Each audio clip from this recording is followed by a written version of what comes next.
Can you also talk about one of the people that you dedicate your book to is Marek Edelman. Can you talk about that figure?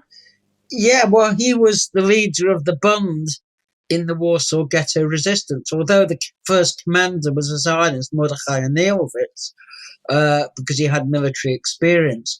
The Bund comprised the major fighting part of the resistance. And can you give a sentence explanation for people who don't know what the Bund was? Yes, of course. The Bund was the General Jewish Workers' Union of Russia, Lithuania, and Poland. And of course, with the Russian Revolution, the Bund no longer existed in Russia. Most of them joined the Bolshevik Party in Poland, which was more to the right, and wasn't. It's split, in fact, between supporters and opponents of the Bolsheviks. They were a mass party of the Jewish working class. And although at first they were small in the 1920s, and the Zionists were much stronger because they were separatists and they accorded with the minority treaties that had been agreed at the end of the First World War.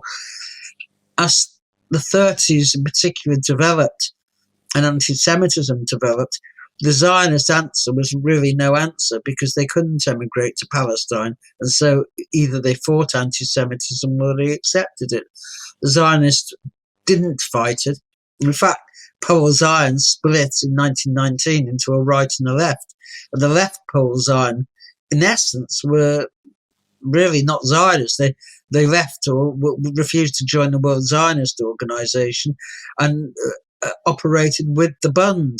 Their most famous member was Emanuel Ringelblum, who was the recorder of the Warsaw Ghetto, and he buried his writings and notes in the ground. And I think 2 out of 3 capsules have been found, but one is yet to be found.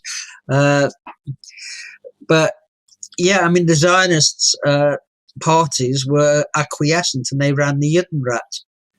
The youth, however, didn't want this, and the young Zionists allied with the Bund, Hashem Hatzer, and so on.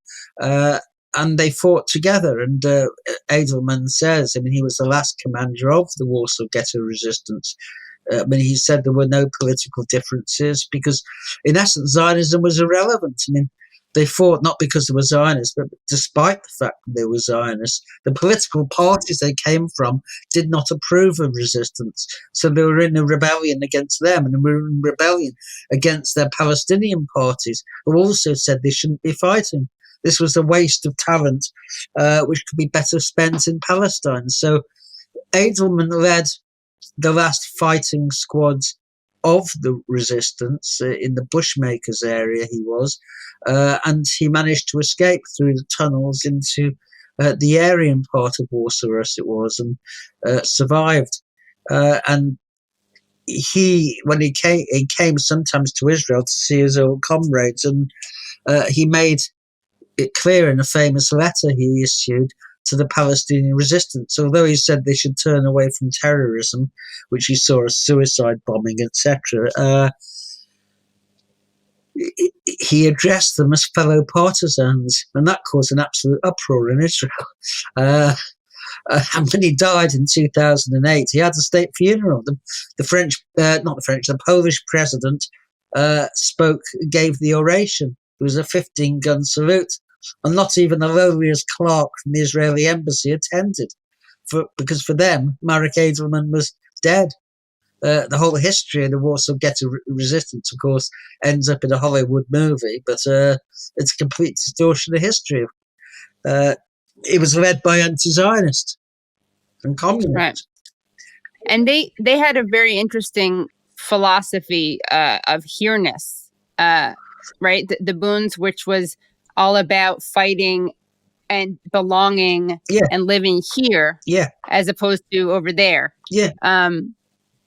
That's right. I mean, the whole basis of their ideology was that Jews belonged where they were. They didn't belong in some other country, certainly not in Palestine. You fight where you are, which is, of course, a socialist and Marxist position, that you don't run away, except in extremis. So yes, they fought, and even when in 1940 Polish anti-Semites with Nazi encouragement attacked, they formed self-defense squads to see them off. So they always believed in unity with the non-Jews. I mean, you can criticize some of their tactics. I mean, they were a social democratic rather than a Marxist party, of course. We'll forgive them. Yes, exactly. They were a mass-based party, and they had the loyalty not only of the Jewish working class, but actually the majority of the Orthodox would have voted for them in Warsaw, because no one really saw the Zionists as a credible solution. So in the last 3 elections in 1938, out of the 20 Jewish council seats, the Zionists won 1 and the Bund won 17. And the same was true in Lodz, which was the second major city in Poland. So Zionism was simply irrelevant. I mean, it didn't relate to the circumstances Jews faced on a day-to-day basis. I don't remember if this is in your book, so forgive me if it is, but I remember coming across this song that was a Bundist song, right? And it was said, "Oh, you foolish little Zionists with your utopian mentality, you better go down to the factory and learn the workers' reality." I mean, I'm sure they're not translating it accurately because they're making it rhyme, but this is the gist of it. Sure. You want to take us to Jerusalem so we can die as a nation. We'd rather stay in the diaspora and fight for our liberation. Yeah, well, I mean, that sums it up. It's not in my book, but that sums up their ideology, that you fight where you are, and you also unite with non-Jews to fight, whereas the Zionist idea of separating yourself off from the non-Jews was an utter and total disaster, because that's exactly what the anti-Semites wanted, was to separate off.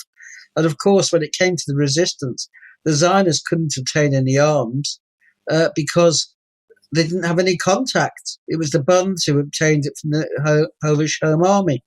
The other Zionist group which did have contacts and which did fight separately was the revisionist ZZW, because their friends were Polish fascists with whom they'd allied, and so they actually did get quite large quantities of arms. So they did fight, but again, I mean, they weren't fighting as Zionists; they were fighting as people who were Jewish facing extermination. And when you face extermination, you will fight regardless of your ideology.